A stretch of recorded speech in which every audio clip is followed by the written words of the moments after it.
me get started on a very informal presentation that was put together at Noah's request yesterday. So we've been doing a lot of work on upper division course transformations. I started listing everybody who's been involved, but I realized I bet I'm leaving lots of names off. So sorry, be like Mike. It just occurred to me. So let me give you a little history about what we've done. About 4 years ago, the SEI physics program began with transformation of upper division E&M as its first goal. And Stephanie Chastain was hired. We held a series of brown bag lunches with faculty to talk about course learning goals. And then we began trying to make some changes. And let me summarize the 6 bullet points of what course transformations here look like. It's, I would say, not radical transformation. It's some sort of modest transformation. All of them, and in the end now this has been E&M 1, Quantum Mechanics 1, these are both junior level classes, followed by a sophomore level mechanics course, and now we're just about to get started with the E&M 2 course. So the 4th transformation process is just beginning.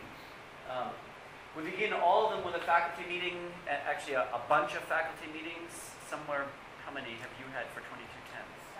7. And I think we had a similar number for 3310 and a similar, which is E&M, and a similar number for quantum mechanics. Faculty discuss learning goals, both topical and meta level, and I'll have a little more to say about that in a minute. And then they talk about assessment. How would we measure whether our juniors and seniors are achieving what it is that we want of them? Oh, and of course Ben's name is also not on the list, but it's now also engaged in exactly parallel activities for the junior and senior level labs.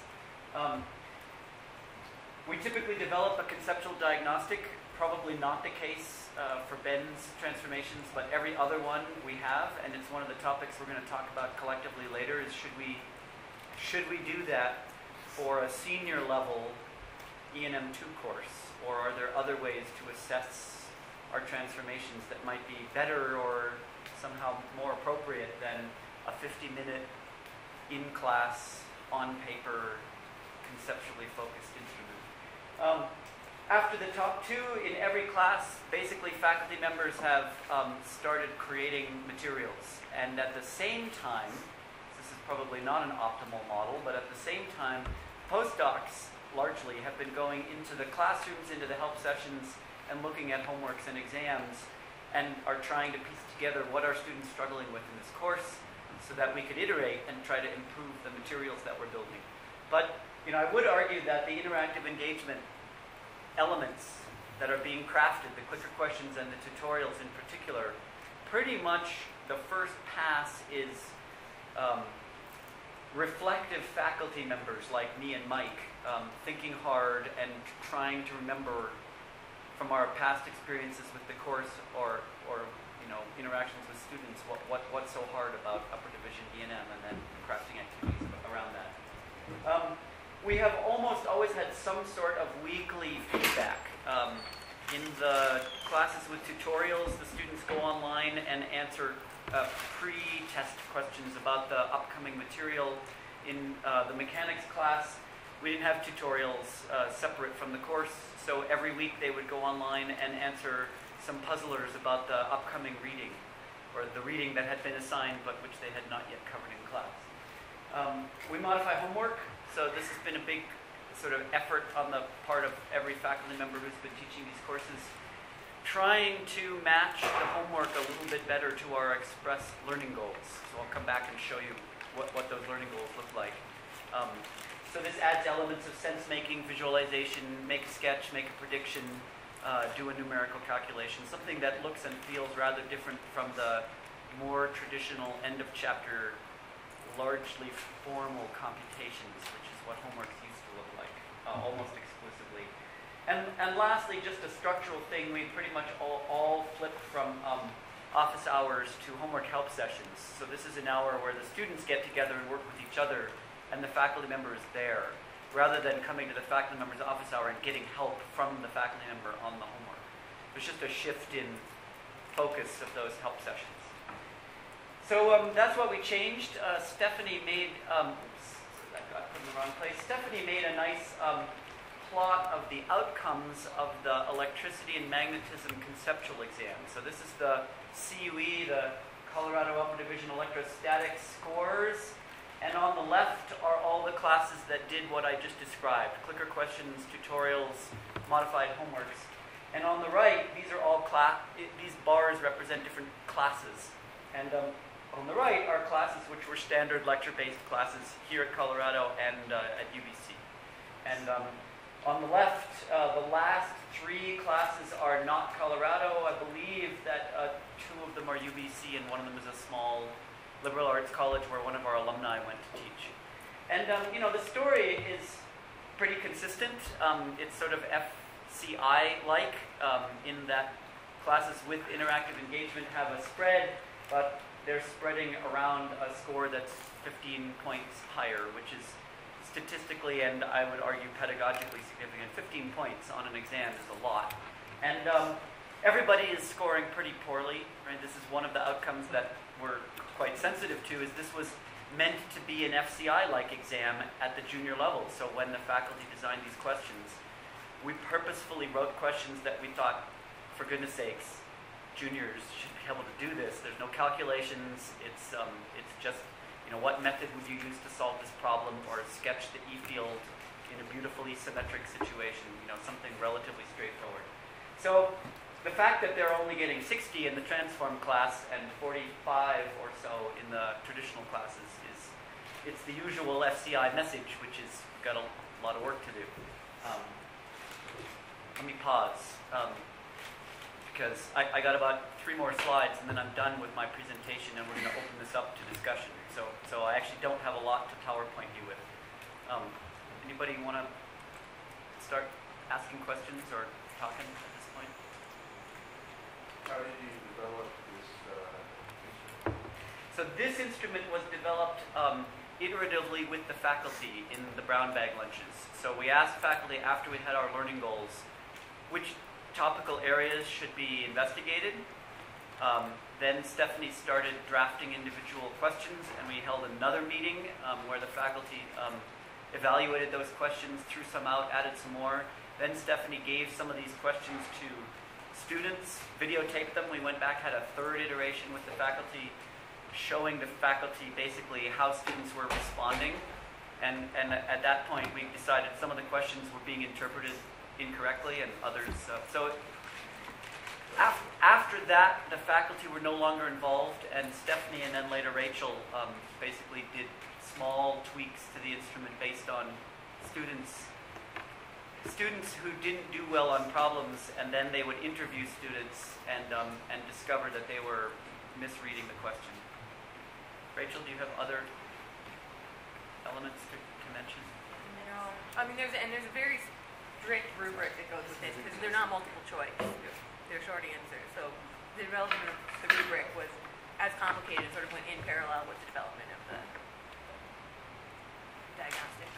So those courses, all those CU courses, they say PER A, B, C, D, E? Yes. Those are taught by whom? So they're not in a chronological order. 2 of them were taught by PER faculty, and the other 3 were taught by non-PER faculty. The first semester was me alone. The second semester was Mike team teaching with another non-PER faculty member. The third semester he took over, did it by himself. Fourth semester was just another person, and the fifth semester was just another. And then these other people, they're like they just went ahead and how did you motivate them to adopt those? The non-CU PER, Rachel, you might know about that, but Stephanie's not here, right? Yeah, I think she's asking about the CU non-PER people. Yeah. Oh, This was a big discussion that we were having recently. It's just motivating faculty to make this. They were chosen. So Mike selected the instructors because he's the associate chair. It was not on condition that they use these materials, but he picked faculty who we suspected would be enthusiastic. And And there are 2 more semesters after this which have reverted to more traditional instruction because faculty didn't want to use these materials. The most recent semester of which we do have CUE data, and it lands exactly in the red bins, although it's not plotted here. Yeah. But it's a great question. I mean, the materials are online. Stephanie did a nice job of organizing both by topic, so that as you go through the course, you look at chapter 6 of Griffith's textbook, and in that folder there will be concept questions, homework questions, exam questions, tutorial activities. Or you can do it the other way around. Look at all homework problems, all quicker questions. The theory was that by having it taught in a reformed way for 5 semesters in a row, we would establish a norm. But the theory broke down because faculty don't care about what's happened the last 5 semesters. They just care about how they taught it the last time they taught it. Right. So both faculty who have rejected the transformations have taught the course before, traditionally, and I believe... and they agreed to let you do the assessment in their class. One of them did, one of them didn't. And the one that did landed in red? Landed in red. The non-PER faculty who did adopt it were either first-timer. There was one experienced faculty member who's very enthusiastic about course transformations. All the rest were junior faculty who've never taught this particular course before. So seemed to be grateful for the materials, and that's what they said afterwards, was they wished all their courses had been transformed. So what were the specific objections of the ones who didn't want to use them? One of the faculty members was simply comfortable with how he's taught the class before, and that was pretty much his statement. He was comfortable with how he taught it before. He felt satisfied with the course. The other faculty member began the semester with clicker questions, but Rachel, you might be able to articulate what... Yeah, so I think this faculty member's like on the spectrum of how in touch he is with his students. He's pretty high, like he talks to them. And so he started using the clicker questions, but then he said he stopped using them because they were taking a lot of time from class, and he didn't think they were targeting what he thought the students were having trouble with, which was calculations. So. Right. And then so they take a lot of time, and they don't target what he thought the problem was, which is calculations. I mean, I think that's probably reflective of a lot of faculty's concerns. So now I got 2 more questions. Were you done?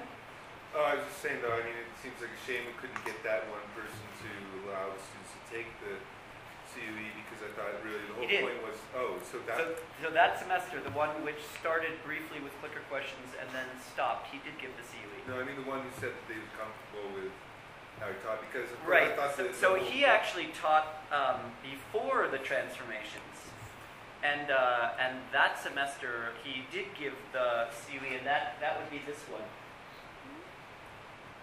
So he already knew that his students were not going to perform particularly well on this instrument, but I think he rejected the significance of CUE as a meaningful measure of what he wanted to do. And I think in the early days of the project, when that and mine were only 2 data points, he felt uncomfortable with his data being singled out, and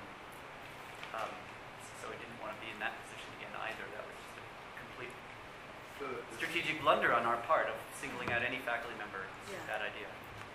So the CUE is conceptual, essentially, and so do you have some baseline data that students are not performing worse on traditional problems? Yes, I don't have that data That's here. really important to have to reassure that.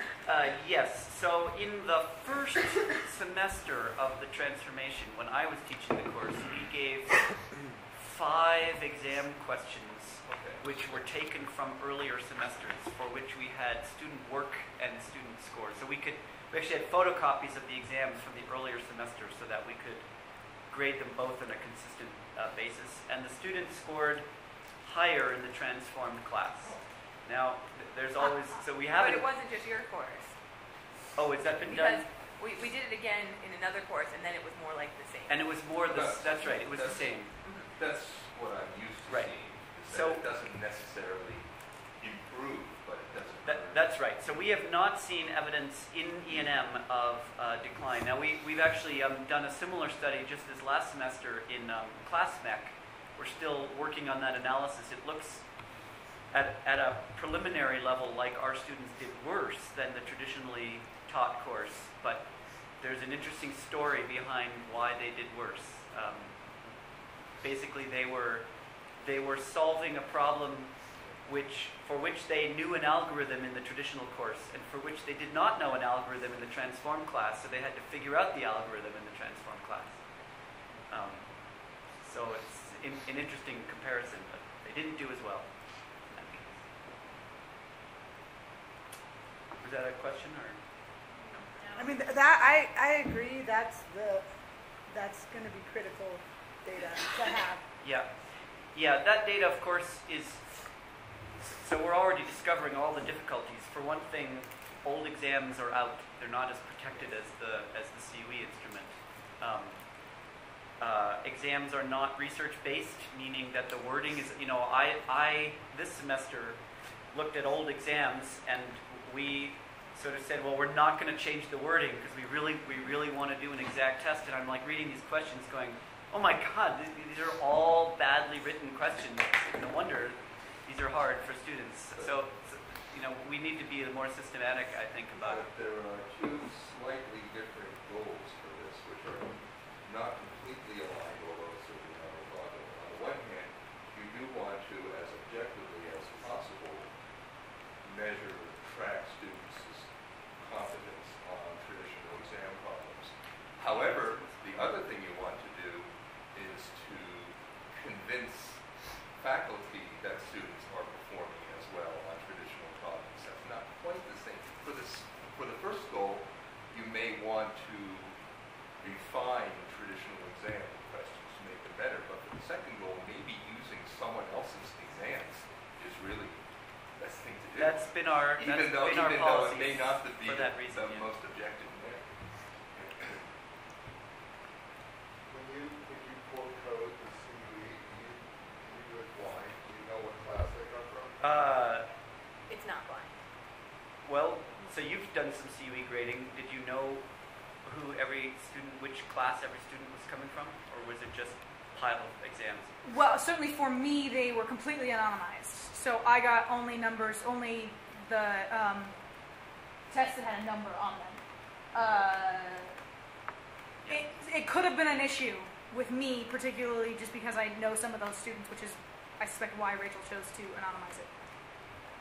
Yeah, I think it is possible certainly in the earliest stage, when you look at the very first two courses, there's no question that the postdoc knew which class Stephanie was grading them, and she knew which class they were from. So it didn't start off particularly blind, but I think in later stages. I think it's only in the last couple of semesters that it's been blind, because a part of the goal of the CUE is not just for us to assess how the course is doing, but for the students to get feedback. So it's graded that semester, right away after the students take it. So this is nice quantitative data. We do not have something like this for quantum mechanics. So quantum mechanics is a very different story.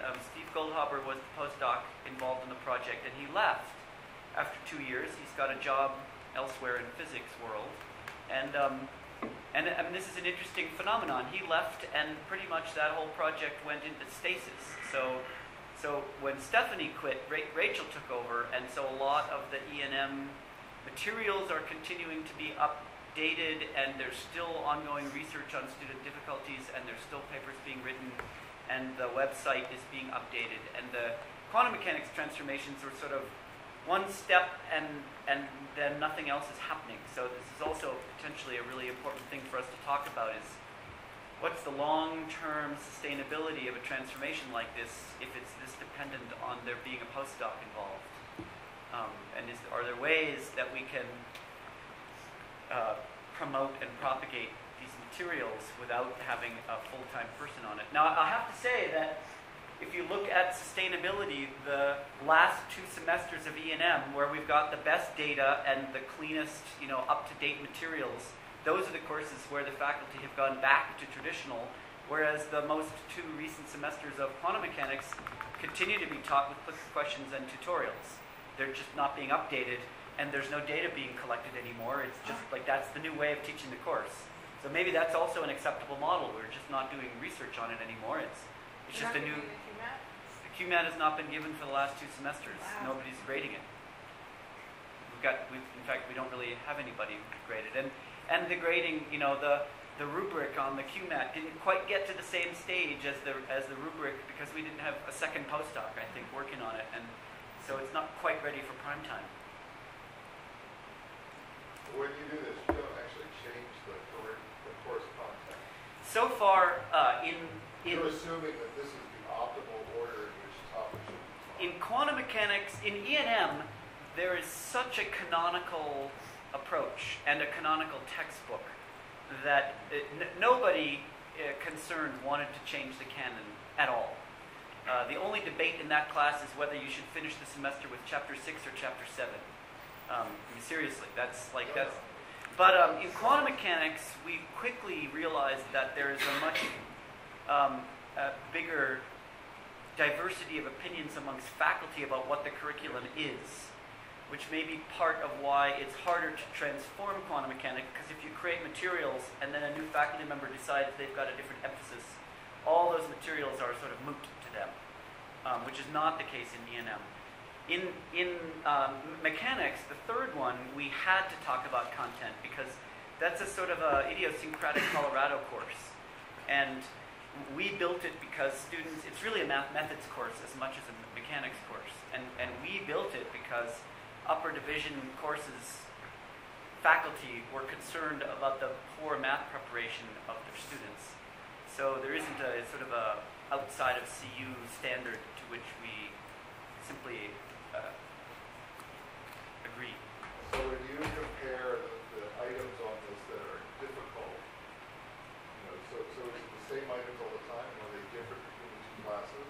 Or is it the same item that's difficult no matter whether you teach it transform or standard? That's a great question. Have you ever looked at that? So on the CUE, Stephanie, you might need a... The questions I've looked at individually, which are not all of them, it was always... I didn't really look at what was difficult, but on the individual questions I've looked at, the transformed always does better than the standard.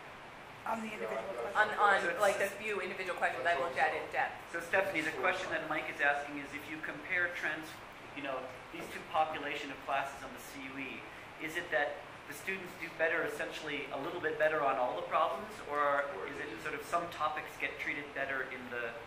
I haven't done that analysis yet. That'll be for the publication on the CUE. We don't know the answer to this. So you don't know what problems, what ideas are hard. I know I've looked at that a couple of times, but not systematically enough to answer that question well. We know some things about what's hard. I would say both Stephanie and Rachel have written a small number of papers about student difficulties with X, Gauss's law, Ampere's law. Rachel is writing a paper right now with 4 topical areas that students are having difficulties with. And Stephanie created a document for E&M that sort of summarizes chapter by chapter, based mostly on observations of students in help sessions on what topics they were struggling with. Well, there is one answer to that question I can give, which is not by topic, but rather by type of thing, which is that we do see...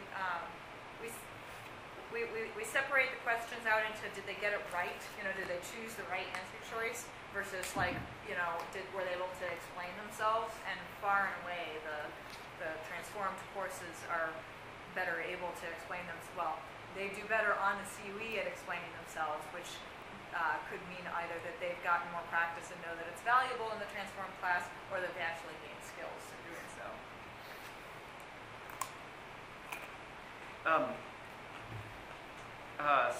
So another graph that Stephanie produced was from 4 semesters of online survey at the end of the semester, where students ranked the utility of these various transformed course elements. So the vertical scale is how utile was for instance, on the left, you read that in the back, is peer lecture, clickers, whiteboards, textbook, and tutorials. So, the big standout here is clickers, which gets really, really strong response from 4 semesters worth of students. Whiteboards weren't used every semester, and they tend to be the least favored. We suspect that's because we don't know how to do whiteboards. Yeah. And this classroom is not well suited. I mean, these are classrooms with 50 students in them, and it's a little clunky classroom with those little desks, that everybody has by themselves. It's just very awkward. You got to bring in the whiteboards. So there's lots of lots going against the use of those. So yeah, I mean, the clicker data has been useful for helping faculty to be less concerned about introducing clickers into their class. At least that's what they've said in interviews. Is that true? I don't know that they actually had seen that survey data. Do you recall what I don't know that they've seen the survey data, but I know people had told me that they heard from their students, that the students liked them. And that was important. And that was interesting when, in doing the faculty interviews in general, like a lot of faculty said that it was important to them that the students liked whatever the thing was. If you could pull that back up, though. I'm not sure exactly what I can really take away from that graph, except that the whiteboards are unpopular. Because everything else... And the clickers are popular. Pardon? And the clickers are popular, more so than peer If lecture. I'm looking at averages for all 5 courses, across there, I wouldn't say 75% versus 80% is a huge difference, even if it's statistically significant. Agreed. But it's 80%, not 50%. I mean, the Right. worry of faculty was that clickers would be unpopular because this is a new student population. These are not freshmen, these are juniors. So I think I've specifically heard from faculty that they were uncomfortable about the idea of using clickers in the upper division because it would be perceived by the students as treating them like children. So I think the point here is not to say that they like clickers better than lecture, which maybe I said, but that they don't dislike or reject the use of clickers in the upper division. And by the way, I've talked to faculty at other institutions who insist, although I haven't seen data, but they insist that their students do dislike clickers enough that they stop using them. This is the classic, I tried clickers and they don't work, which I've heard many times from different faculty. So I don't think that if you just plop clickers into an upper division class at any random institution that you're going to get a survey outcome like this. Yes, indeed. There's a very specific social context here at Colorado where clickers are being widely used in all sorts of courses at many different levels. That's an element. Another element is that these clicker questions were all fundamentally the same clicker questions, which were developed by PER faculty.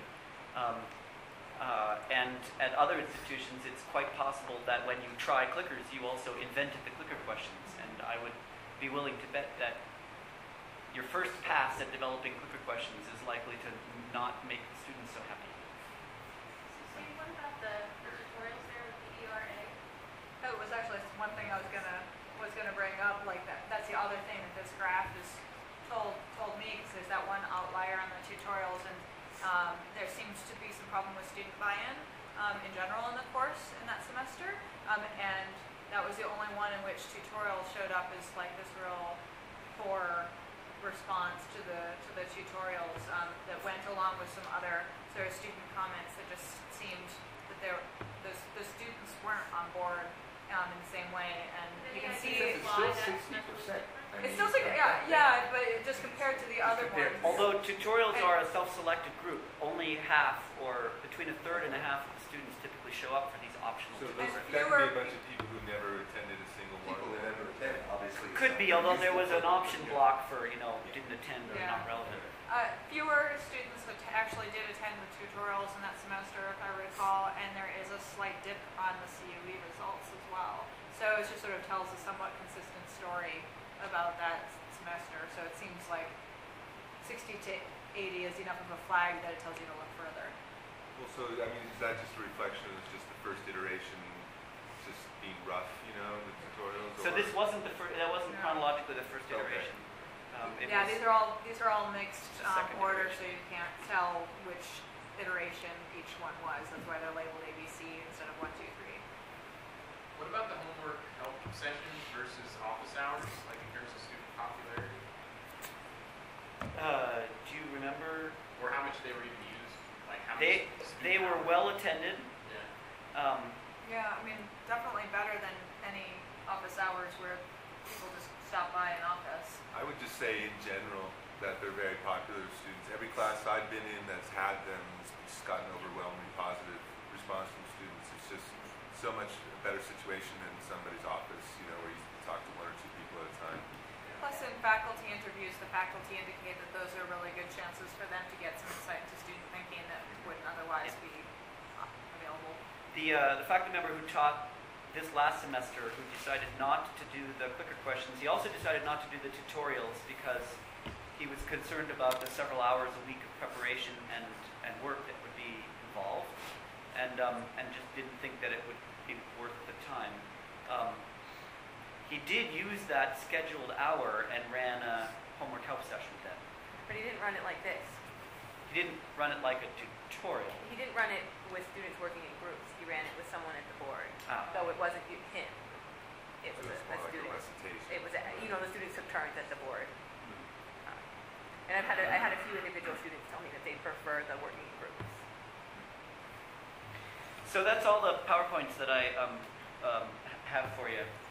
I have a couple more But I have questions. some discussion topics, but let's Oh, go with okay. questions Oh, first. well- And then actually I'm going to ask all the various people around the room who have been involved with this project to just say whatever they would like to add before we go to discussions. So the question is, have you looked at like the students that had history of being in transformed classes? Are all these students who've been in transformed classes as in their freshman classes? No, Does that, about a does it matter? third of the students typically in E&M somehow or another did not come through our freshman tutorials. Does that number seem right to you? That's what it was in my semester. So, Have you disaggregated the data according to that? I mean, that's what Steve did for that one study. It's the only one that's been done to look at longitudinal impacts of transformed.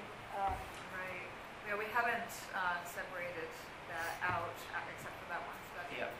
And for almost all of these students, E&M would have been their first experience with a transformed class after the freshman year. So, because the sophomore level classes only started just this last year. So almost all of this data is people who had, either they had tutorials in freshman physics or they somehow skipped through our freshman sequence, or they took honors, but our honors is still somewhat. Because I think even that last slide would be interesting to see Yeah. differences of those two. Yeah, groups. see how students respond differently. Yeah. I don't know what it would mean. I just think it would be interesting. We do notice the difference in behavior in the help sessions of students who have been LAs. You can identify juniors who have been LAs because they work really well in the help sessions. They ask each other questions. Wow. So yeah, let's just go around. Rachel, Charlie, Stephanie, Bethany, anybody who wants to sort of anything you want to add about what we've been doing or what we are going to be doing. I think at this point. Well, I have something to add about the department culture. My concern is that we haven't succeeded in changing anyone's minds among the faculty. Faculty approach the course either skeptical and slightly hostile or open-minded and enthusiastic. And they quickly solidify into the view they started with, and we can't seem to get the old guard to change their mind about the value of interactive engagement. Well, maybe I can say my spiel that I was going to say, which was about sustainability. Because I agree with you. And the next paper I'm hoping to write once I get through with the CUE is a little study on the sustainability of of these over time, because, you know, we sort of selected faculty in the beginning that were going to be friendly, and we kind of got this like nice, okay, it works for additional faculty, so that's sustainability of a type. Like, okay, you don't have to be the developer of these materials for them to actually work for you. Great.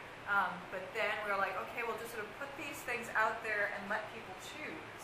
And, you know, Steve, I think you sit down and have a little conversation with the new faculty member, the person who's going to be teaching E&M one, like each year, just to say, oh, here it is, you know, here are the things that we've got, and then they either take it or they leave it.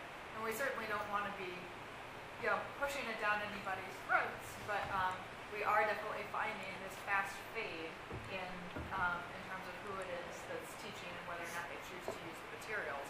And it's not terribly surprising. I mean, like, a lot of the people who are making that decision aren't really looking at the data that we've collected on, you know, student outcomes. You know, the tutorials, for instance, we've got some nice data now showing that even if you take into account background variables, the tutorials still have an impact on student learning. So even if you have two people come in with equivalent, you know, this is roughly the story, equivalent background GPA is the person who comes to the tutorials will do better on the CUE exam. So, yeah, I think the sustainability is really an issue that needs to be readdressed, knowing what we know about how faculty make teaching decisions. And so I would certainly be interested in talking more about that. But we've done a variety of interviews with all the people who have used the materials and found some interesting stuff about how they make their decisions. So I want to throw in a comment, but go ahead, Kathy. I guess the other thing I would say is that there certainly have been, faculty that have chosen not to adopt the materials, but there's been a lot of faculty there have been faculty that have adopted the materials that wouldn't have created the materials. Right, this was exactly the point I was going to make. So I think almost all of them. Right. So like your observation is kind of that half-empty cup, whereas I think there's a good argument for the half-full cup. I mean, well, I think we're a little more than half full. I think the interactive friendly faculty outnumber the interactive hostile faculty. Right, but Kathy's point is that, you know, so we can now point to a half a dozen faculty who've taught quantum mechanics in E&M using clicker questions and tutorials, who I absolutely guarantee you they would have taught traditionally because they would have had nothing else to do. In fact, some of them had already taught the class and were teaching traditionally, now they teach it differently. Yeah. So although it's true that they didn't change their attitude about interactive engagement, they changed their practice. There were faculty that were teaching it traditionally prior that are no longer teaching it traditionally. You say there were? There were. Okay. Yes. Because in E&M, that's not the case. Yes. One. Well, okay, fine. I think we can name, well, yes. I suppose so too. But two in E&M. What I've seen in E&M is people who are more likely to take on the materials are people who either haven't taught it before or don't have a completely well-developed course on it yet. They tend to be newer faculty, where like the sort of I was thinking of Ed Kinney. Extremely experienced, has taught the course many times traditionally, and he just jumped on the transform materials. But I think it's right. It's like people who've already bought in though. Like when I talk to them, they say, you know, this allowed me to teach a better class in the same amount of time. Like, so they think it's better. You know, they already thought it was going to be better. Right. You know what I'm saying? Right. So I think the point is that we're not changing faculty's disposition towards transform materials, but we are changing practices. I still maintain that the easy sell is a faculty member who hasn't got a complete course outlined, and that was part of what I understood why the people who didn't use the materials, you know, didn't. It's more work to take something that you've already created and completely change it than if someone's handing you a packet of materials and you're like, well, thank you. And like a lot of people at other universities have said exactly that. Like, oh, I'm teaching this for the first time. This is a godsend. But for someone who's already got a whole course developed, it's not a godsend. It's more work. So did you ask people whether they perceive it to be more or less work to teach this course the transform way? Because as far as I can tell, there's no tangible reward for improved student learning for the faculty. I don't know if you've had the same experience that I have in the faculty you've talked to, but the ones I've talked that they think it's about the same amount of work, but with a better outcome. And the faculty who have not adopted it say it's because it's going to be, at least one of them, because it's going to be more work, because they already have the materials. They already had the materials. So for sustainability, it'll be very interesting. If it is, or it seems to be more work, and there's no negative selection pressure for not doing it, then it will always pay away. Well, actually, in the faculty I've talked to, there's been a slight consensus that it is slightly more work, but the payoff is But I mean, worth it. over the long term, over 5 or 10 years, when people stop paying attention. So the faculty who were in Mike's first camp, the ones who are, already sort of amenable to interactive engagement techniques, I think their interviews almost always, they express satisfaction, personal satisfaction with how the course went and what, they got out of the tutorials, for example. So maybe there's your tangible reward, is that it feels better to teach the course in this way, and therefore it's worth a couple of hours a week to run tutorials. If you get the pleasure of watching students wrestling with ideas for an hour a week out of that. I really think don't underestimate the importance of that emotional reaction of the faculty to the course. I mean, it really does make a difference. If you feel like you spend a few more hours a week working on a course, but that the students actually learn more. It all depends on how busy you are. I mean, if you're working for your summer salary, and I think, depends on whether you get a grant, whether you get it or not. but almost without exception, the faculty, every faculty member who's been involved with these courses seems to have a pretty powerful desire to do a good job. And they really care about these classes, especially these upper division classes. Faculty seem to, it's not just a task for them.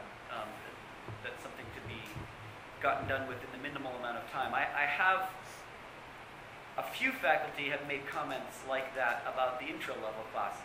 They felt like whatever they could do to minimize workload, they would do. But I don't get that perception from. I just want to make it clear, you're making it sound like people are being really bad. I'm just saying, people are rational actors dividing their energy among various tasks, right? Rational actors. I disagree with that. Well, I know.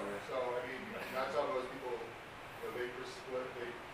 That's why economics. I think they're emotional actors, just like Robert said. Yeah, we actually all the interviews that we did with faculty, when we asked them if they wanted to use more interactive stuff, the biggest thing that they said was lack of time is the reason why they don't. But when we talked to them, we don't have a formal analysis of it. But my sense after talking to a lot of them is that they used time as their reason when they really had other reasons. So if they were all for it, they didn't see time as a problem. If they had some reason that they maybe didn't even know, like a lot of times I think they don't know what it is. They just Fear, it could be like fear. this professor you said who just said, I'm comfortable, I don't want to do it. Yeah. And they don't even always know what the reason is, then it's time. Right? So time becomes what they express as the reason rather than it. I think sometimes it's the reason, but I think a lot of times it's just what they say instead of dealing with whatever it is that's really going on. And I wonder how willing they are to even necessarily admit to all of the actual reasons. I mean, why isn't this instructor who teaches traditionally and gets a low score on the CUE bothered by those results? And it could be that for example, I'm fine with teaching to the top 50% of my class because they're the ones who have the ability to become physicists, and the other 50% can try if they want, but that's not my problem. Versus or some people might see I'm putting in extra time to drive up the scores of mediocre students, things like that, and that I'm sacrificing what I can be teaching to the ones who are going to take away more. I'm just saying, I think these are common. Yeah. I don't know if that's necessarily That's say a it. perception, that's an attitude I sometimes see with respect to lower division courses that are almost entirely non-majors, but when it comes to the upper division courses for the majors, I don't really see that attitude very much. There's a tendency that these are the students we want to teach.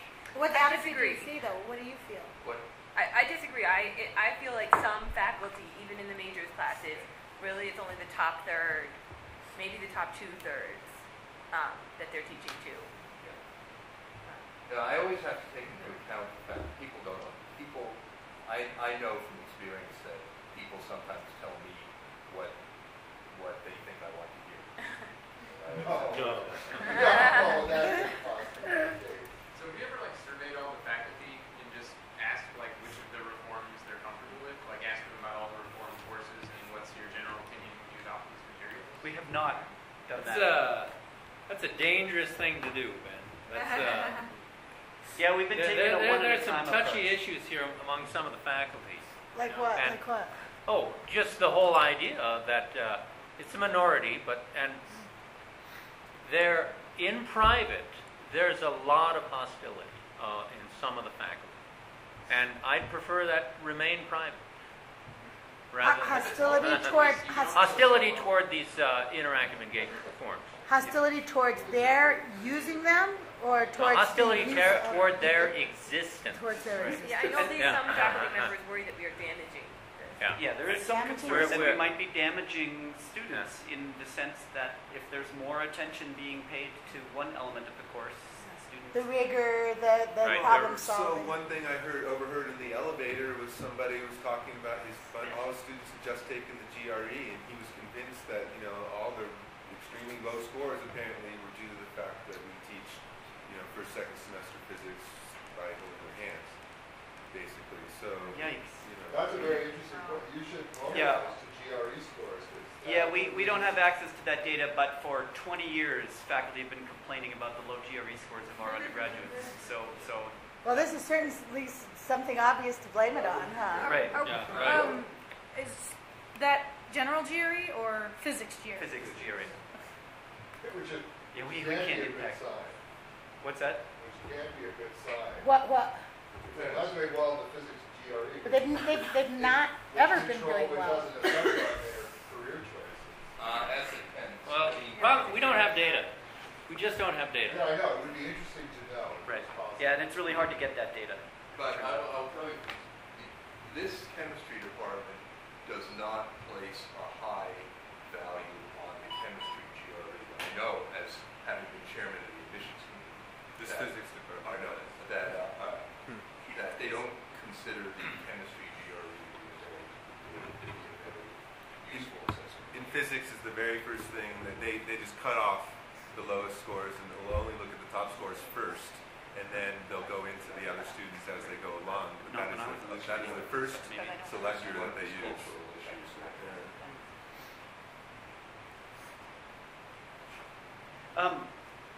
So let's keep on going. I have. Yeah, Charlotte, please. Yeah, I mean, really, I feel like what I'm doing now is sort of in preparation for this gathering of people in towards the end of the month. Why don't you tell people about that? Because not everybody knows. Yeah, so on the 23rd and 24th, we're just having some people from around the PER community coming in to sort of, I guess, brainstorm and talk about learning goals and assessment and so forth for Division E&M. Mostly focused on the second semester, since that's where so little work has been done, but also just speaking about E&M instruction in general, I think.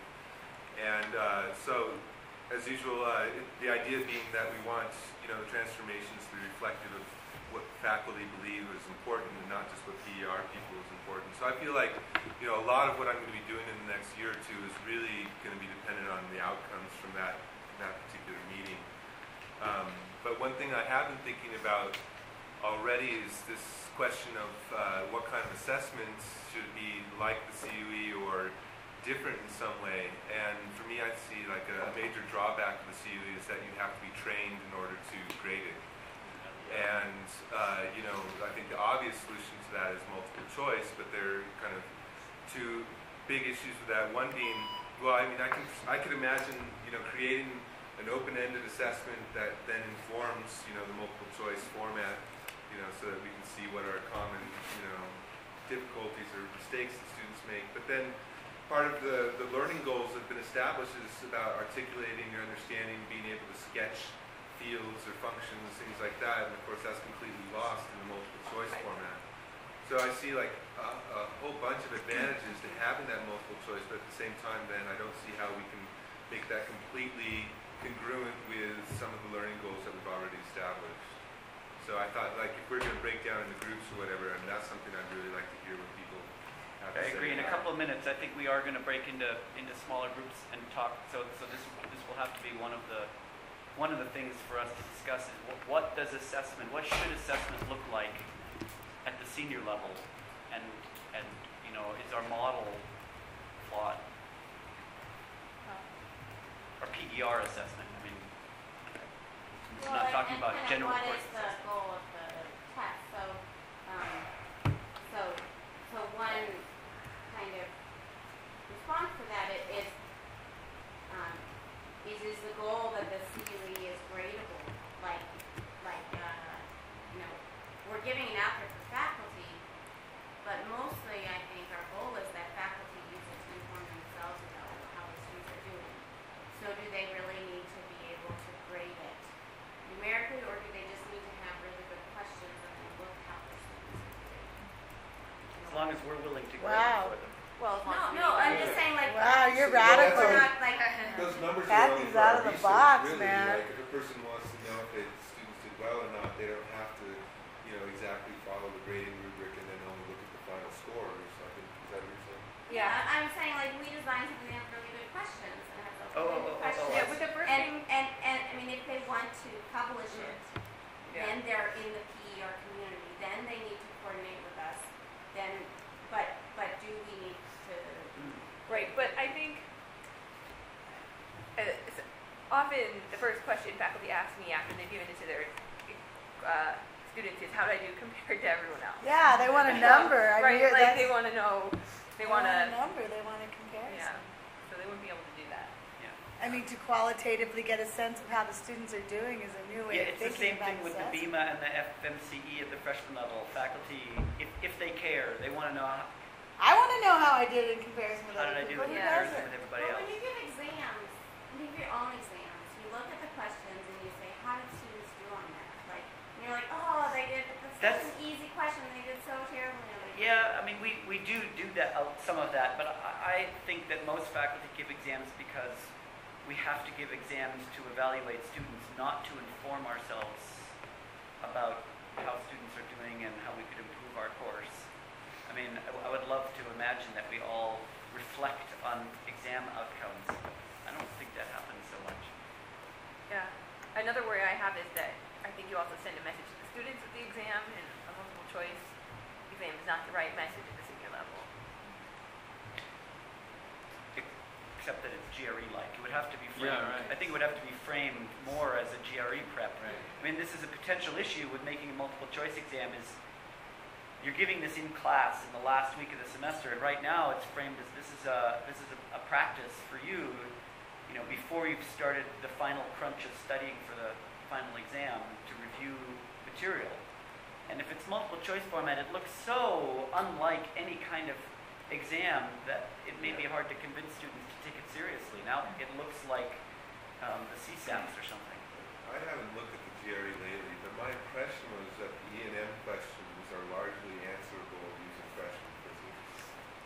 So, Mostly. Yeah, and so I appreciate what you're saying, but I don't know that it'd be unfair to frame it as a GRE prep. Right, so I'm struggling with the idea, if we give it a multiple choice exam, how do we frame it so that students want to take it and take it seriously, and the faculty are comfortable giving it? And why would a faculty member who's not involved in PER be willing to spend 50 class minutes, it's a huge investment of your time, to give a post-test? One lecture is precious in a semester with only 45 lectures. So the faculty have to also feel that this is it's got to be valuable to them, and it's got to be valuable to their students, or we're never going to collect this data, I think. So there's a perception thing that has to. There is that paper by Schwartz, the chapter you might want to read. It's the one about, if you're going to do a constructivist sort of approach to teaching, you have to use a constructivist assessment. It does use multiple, it's very hard to prove that multiple choice tests are anything but recognition in many cases, right? Well, I got good evidence against that for the forced concept inventory, but How is that? because there have been explicit attempts to teach to that test, which failed. So if you try to use a non-constructivist approach, you can teach that material, and students are not capable of performing well on the FCI in classes that try to use traditional pedagogy aimed at that content. What is tradition? So that's a very interesting, I mean, that would be a very interesting research question, whether you could teach to that kind. Well, if you really were, and you were really good. But that's I think one of the things, one of the results from the studies is that there's no long-term retention. You can tell the students what the answers are to the FCI, and they'll do well immediately afterwards. Right, but you ask them again 3 weeks later, and they've forgotten. So it's really superficial. Is there any difference in grading between the transformed and non-transformed classes? That's an interesting question. Not in terms of percent assigned to homeworks versus percent assigned to exams. The exams in the transformed classes, we share exam questions, and so although faculty are constantly inventing new questions, there is an element of conceptual focus to some of those exam questions that is not probably, in fact, certainly not present in the traditionally taught classes. So they're not exactly identical. Well, another point to make is except for the freshman classes, faculty are given no explicit instructions about what's an appropriate grade distribution for any course. It's left up to the conscience of each faculty member how to distribute the grades. And most of them have pretty clear, well-formed opinions and believe that they're assigning the grades fairly. Only in the freshman class do we tell them that it's the norm that the upper half get A's and B's and the lower half get C's and D's. Well, I was just wondering if there was any difference in just what was valued in the course. It might be that that's true because that's left up to the individual instructor. So. Yeah, no, it's an interesting question, and I suspect that students in the traditional course are being evaluated somewhat differently. Their homeworks look and feel a little bit different, and the exams look and feel a little bit different. I mean, they're not huge differences. I think everybody who's teaching the transformed classes still, as Mike pointed out, we're not questioning the canon of topical coverage or mathematical skills expected of students in this course. Nobody, including the PER faculty, have rejected that. So the students are still being evaluated in traditional ways. It's just, if you've got 4 questions on an exam, it might be that only 2 are now focused in that direction instead of all 4, because you're looking for other things as well.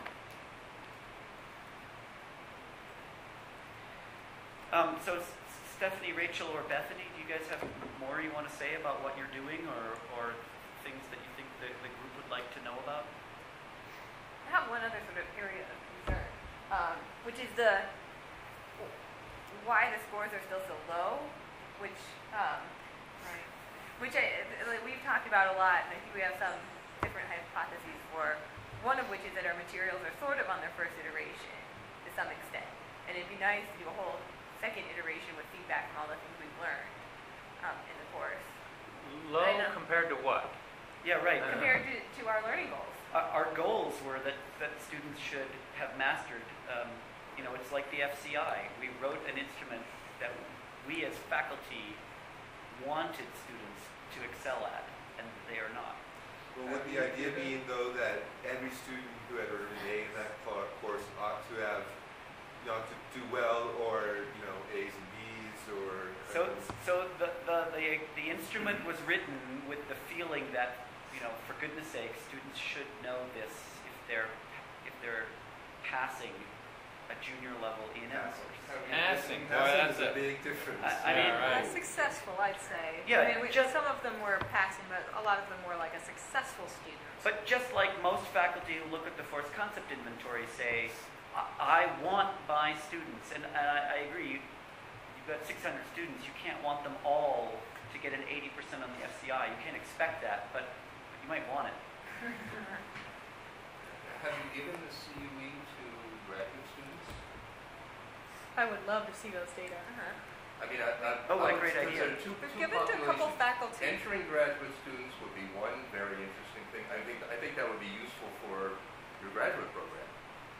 But also, entering graduate students and then maybe more mature graduate students. I think they would Right after taking Jackson. Yeah. Prove how they learn.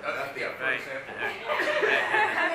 Yeah, frankly, I don't expect our graduate students to do any better on the CUE than people who just finished the course. I think I it'd be do. interesting to see. You do? But they self-select. They self-select. Yeah. I think I have a little perspective on the answer to that question because I am a first-year graduate student and I just learned to grade the thing. And I don't think I would have aced it. There were definitely questions on there that I was like, ooh, well, maybe you could. I think that we would be surprised at how poorly some graduate students would do on that exam, and possibly not a whole lot better than the juniors do, even after they've done Jackson, but certainly before. It's a really interesting idea. Really, I mean, it's a really evil thing to do would be to find out somebody who is faculty. I have had a couple of faculty take it. One who was a new faculty and had just finished the graduate program here, and he did pretty much as one would hope that a faculty would do. I mean, I think that was how we found the error with one of our questions, because we saw how he had misinterpreted it, but otherwise he was like, boom, boom, boom. We've also had faculty take the BIMA, which is the freshman conceptual instrument, and several faculty have not gotten perfect scores on the BIMA either. BIMA's hard. Yeah. I personally think it's unrealistic, though, to expect very high CUE scores. It's a challenging course because it's a challenging exam because it's a challenging course. And there's no way around that. And there's also no way around the fact that we have a large spectrum of majors entering the course.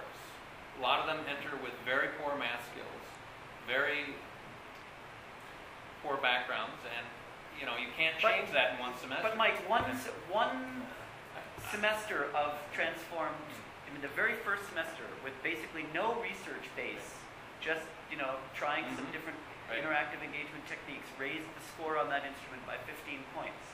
So are you suggesting that that's it? We couldn't possibly do any better? We can always do a little better, but I think it's unrealistic to expect it to go up to 90. And we have other measures of assessment that are disappointing as well, as you did show. We have some weekly tutorial pre and post tests that were targeted at tutorial material that showed little to no improvement between before and after a tutorial. One of my sort of working hypotheses is that, like, if we want to get students to be able to do the kind of complex things that are required of them to be successful on the CUE, that the course transformations have to go beyond just sort of what the freshman transformations have been, but geared towards upper division topics. It has to be, and again, this is a hypothesis. I see you like shaking your head back there, Mike. But I think exactly right. But you're one constraining yourself. Yeah. But because Just out of our for lack example. of creativity. For example, the Oregon State paradigms, the things that they're doing in there are much more open-ended. I mean, our tutorials are open-ended to some degree, but they're still guiding, whereas like in the paradigms, they're using a lot of more, less structured activities, I would say, and forcing students to come up with a lot of the connections rather than trying to bring them step by step through the connections. So I'm not saying that we're necessarily hand-holding students too much in the transformations, but the way that I put it in a recent paper is that maybe it's not quite the right kind of radical. So this is one idea. If you're doing something that's, from a design perspective, design is to get people to understand physics.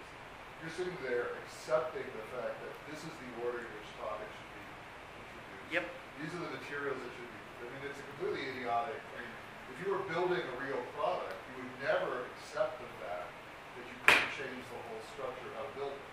You don't. It's basically a historically inherited thing about how things were basically discovered.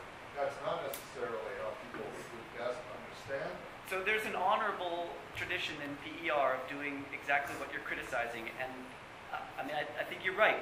What really needs to be done is for faculty to sit back and ask themselves, what what is the physics major? What should people be able Well, to but you do? could be doing as And fast- Oregon State did exactly that activity, and as a result, their transformations are radically different than ours. Right, I mean, We haven't done that you may activity. be constrained, right? So this is an evolutionary problem. I mean, if you keep within these design parameters, this may be as good as it gets. for Maybe. most of- And that doesn't mean it's as good as it could get, but it's as good as it gets if you're not willing to roll balls down inclined planes for a while. Right, or but I go think fully. if we want That's my people to preference. adopt this, I mean, I think that even harder than getting them to accept this interactive engagement is like getting them to agree to not use Griffiths. Oh, no, I didn't say it was easy. I'm just saying, if you just step back from it and look at it, that's part of the problem. I mean, it may well be true that you can't teach people the ideas in the FCI if you stick to a traditional physics curriculum, because that's not the way you would understand it.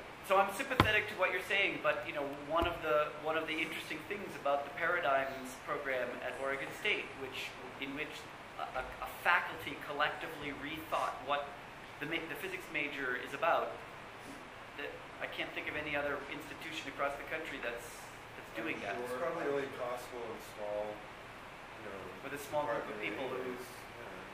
Well, it's very difficult to transfer from even one faculty who's taught it to one who hasn't. Yeah.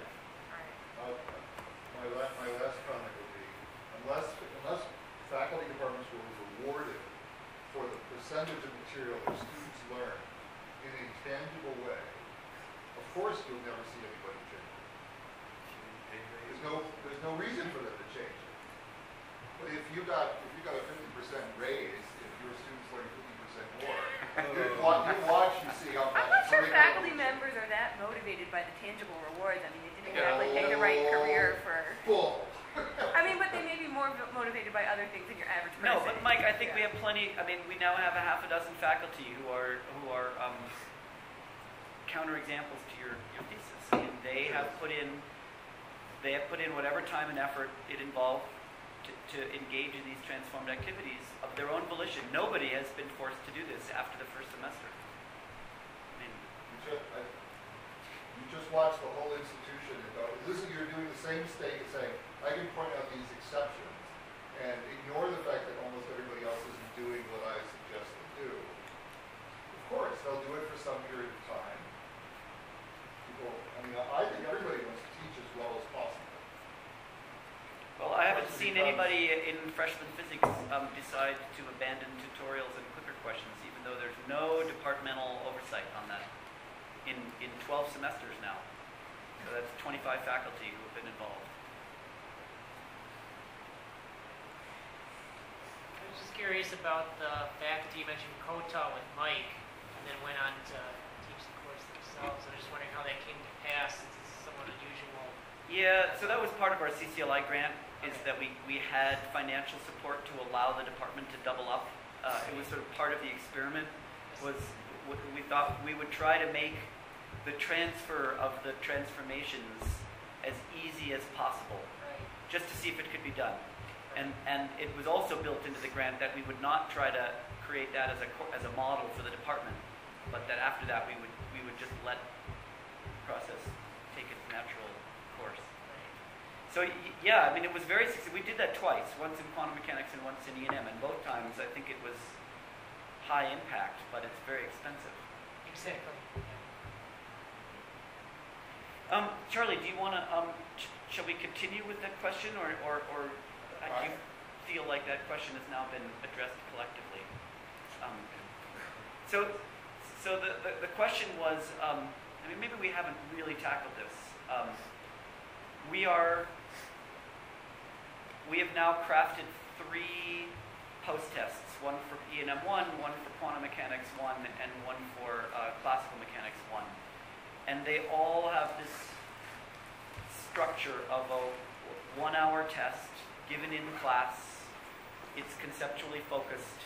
It's a narrow set of topics. So just like the force concept inventory, it aims at a subset of topical areas that we are convinced there will be little disagreement across the nation that belongs in this course. So we don't try to do a final exam.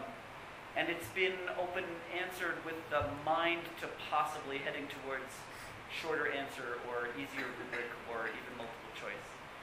So do we want to like sort of break up and talk a little bit more about what about E&M 2? So this is now the opposite end. It's the senior level capstone class for physics majors, and we're making these transformations. And how do we assess their impact? And is this still the right model to continue to pursue?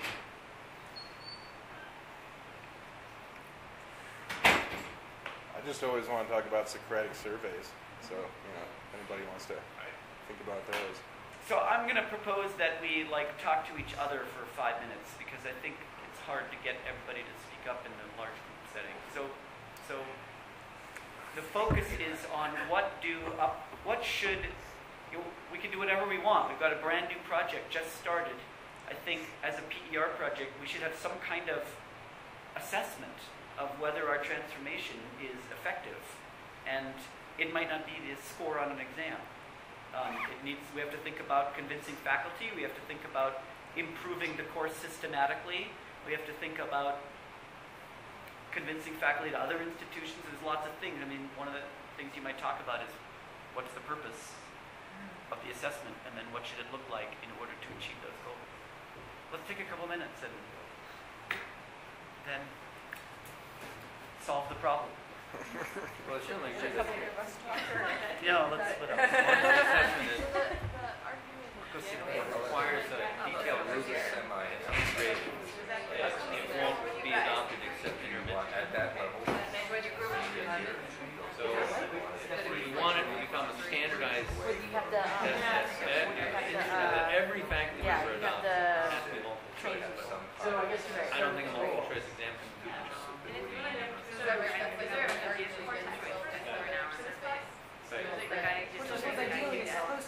There will be less. What do you guys have in your bag of assessments that lays between those two extremes, the multiple choice and the shorter, long answer? An exam that's 50% multiple choice and 50% essay. Also, many faculty.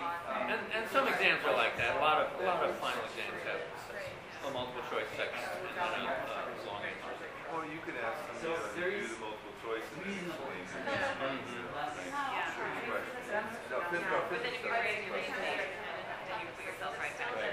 Right, but at least that way, like I can select how I'm going to analyze the results. I can just do multiple choice, or I can start looking at the written responses. Yeah, that's what I've been thinking of doing with Everybody's going to choice.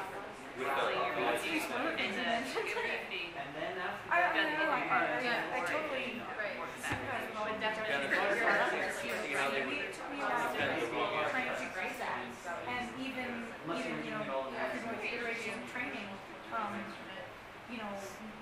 me and Rachel ended up with something a little bit better than 80 or 90% inventory reliability, and so that's certainly acceptable, but it's a flaw. Lower level assessment, they fall into a natural, they Should our project be naturally. Yeah, I'm skeptical of that because the theory really comes out and the explanation come out different than the answer. Well-defined, I mean, we may have not the right question, but that really is so different.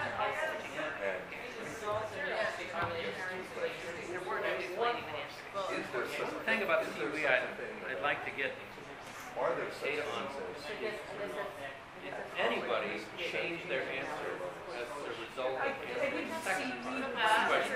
Check your answer. Or did everyone simply format their check so that their answer was verified, right or wrong? Yeah, so this is actually because of the very in one of my entries, I'm not sure answer. So I've only done a couple of questions. I'd like to know how, because when they check their answer and they verify their answer, That happens a lot. yeah, that happens a lot. Yeah, I gave you the same answer, and I gave you just sample data.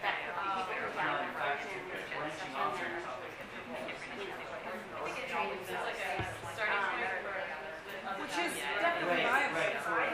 There was some interaction, for the most part, they set up some kind of unknown and figure out how close you are. How well I mean, one of them, separate like, physics and math that, skills. And in this case, I feel like there's not a lot of E&M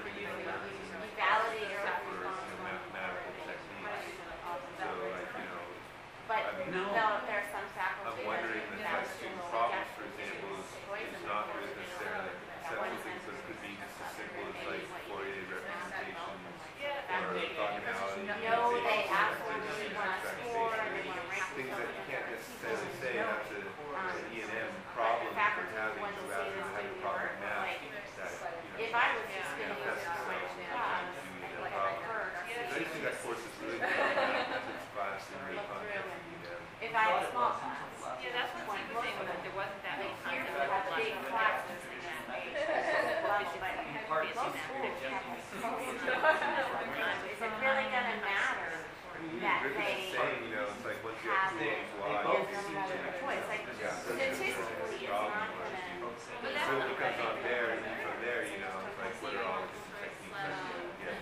Yeah, if you're teaching a class of 6 or You didn't want to full of concepts. I mean, a lot of them are concepts relating that to physics, or that I still call them I concepts. mean, I don't. Right, but I mean, And that's my impression, is that there are few schools that so couple like, our size. for example, I think we learn Gauss's law, or is that just, you know, they use it again in class?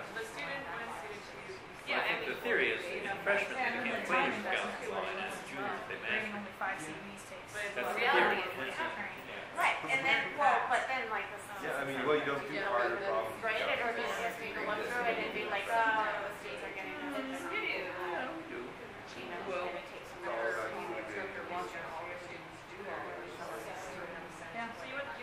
But, I mean, I think it's not weird that you put. Well, the thing is that the, like, the ENM concept is like, you know, how can I exploit that or whatever, that's the physics in my mind. You know, but like Right, using Gauss's law is The more. learning And that's what goals the that CUE the test, shared test. student But I think it's, And you end up set things you know, again, to open it, But I up so much But for more it wasn't clear if there were even that feedback to students. like, So, were there concepts or I mean, I'm curious, interested to hear you say that you think junior ENM is just mathematics. Certainly, yeah, Jackson, you know, if you just flip through Jackson, you can tell it's a math book. I actually have Flip I through have Feynman Volume 2, you can tell it's about the ideas, but all the math is there. No, Feynman Volume 2, yes, he invented it as a freshman class, but it's a junior, senior level course. Well, he was teaching beyond his audience. Correct. So in retrospect, you can open Feynman Volume 2 and say, this is the perfect junior, senior level course for ENM. So I don't think the lack of ideas is intrinsic to the topic. It's just a part of language. Right, but if I spend all my time, you know, learning about solutions to philosophy, that's my learning exam,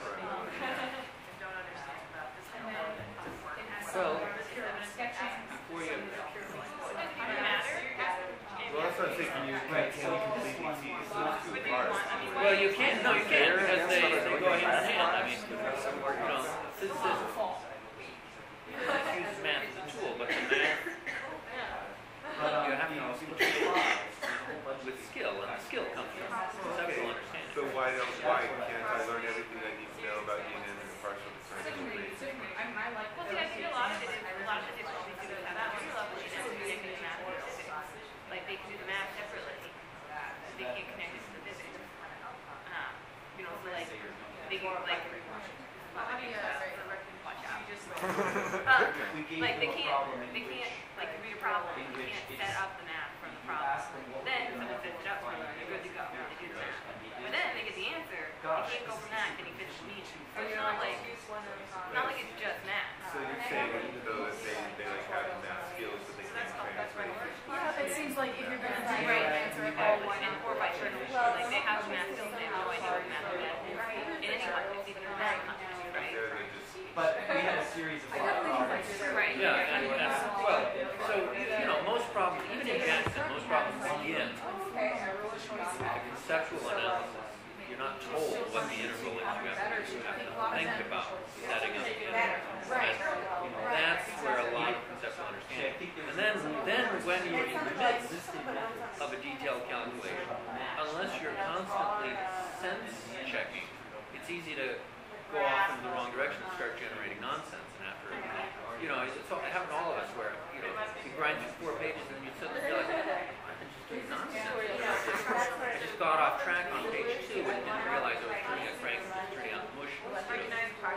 Recognize. Getting close to the end.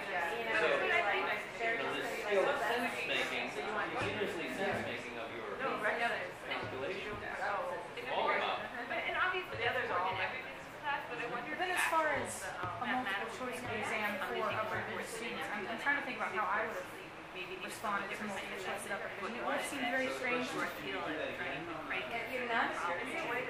Yeah, no, not at all. It's all questions, but then at the same time, it's usually questions focused a lot more on calculation. So even turn that around and start throwing in conceptually oriented questions. You don't know what crank to turn. Yeah, right. I don't remember actually now whether I took this exam. I think I probably did. Yeah. I think that I did, because I think I remember specifically having an exam like this where it was like Just just look tell at where me they how to use the same mathematical technique set it up. for the different subtopics of the course to see if they were getting the math right over here but not over here. I mean, how do you compare just all the work that's done in the semester that you're collecting all that data? How are you comparing that or parsing it or cutting it up? Or what options do you have to cut that up? I don't remember a whole lot of it, other than that I loved the fact that it was splinters, but I was always such a Do you huge have fan. the data in front And I of was you one of those weird students who really liked to figure out whether a student tutorials and undergrad. simply can't turn the crank in any situation or just can't turn the crank because it's the same crank in different So we are approaching 2 o'clock. I would like to end at 2. So let's break up They these create the crank before they turn it. small groups and I mean, are some slightly different mathematical steps taken, or is it really just anybody from a group want to There's no recipe. share with the rest of us what you figured out? Solve that problem.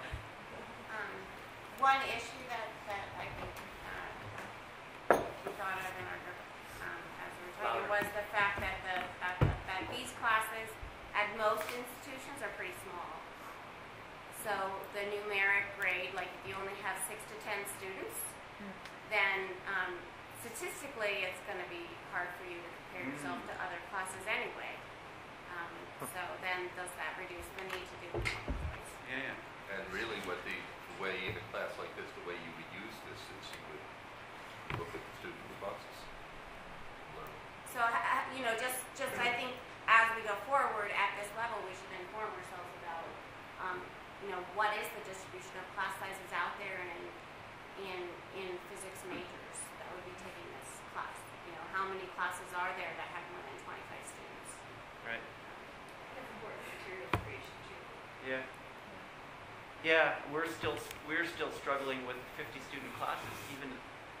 Right, I know, but I think we're unusual. Yeah. We're like one of the largest. We're one of the physics only departments. places that has to worry about that. So right, anything that we develop, like clicker questions or tutorials, which are really meant to help a group of 50, might just be, you might be able to do much better if you only had 5 students. Well, yeah, I mean, I know that Dan Dessau still likes using clicker questions even with 4 students. Yeah. They kind of frame his class and send messages to the students. It's structured.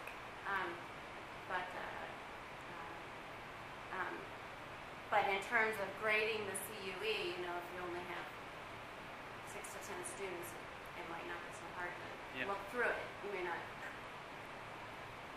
Anyway, just a thought.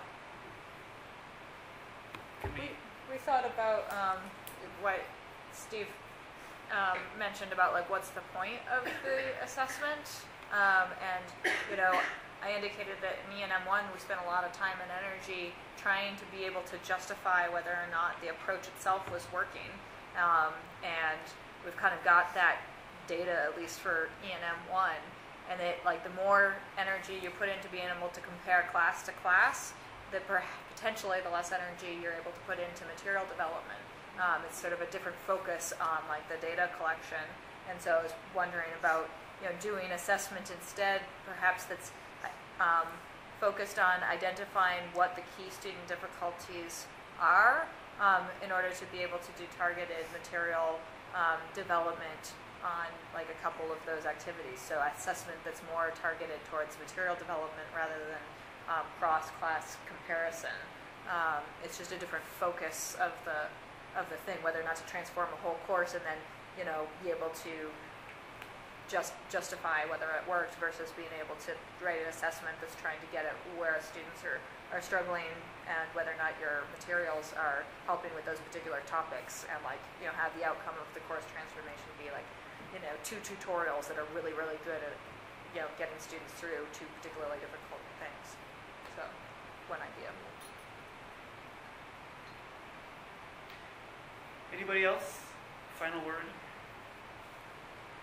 Okay, thanks everybody.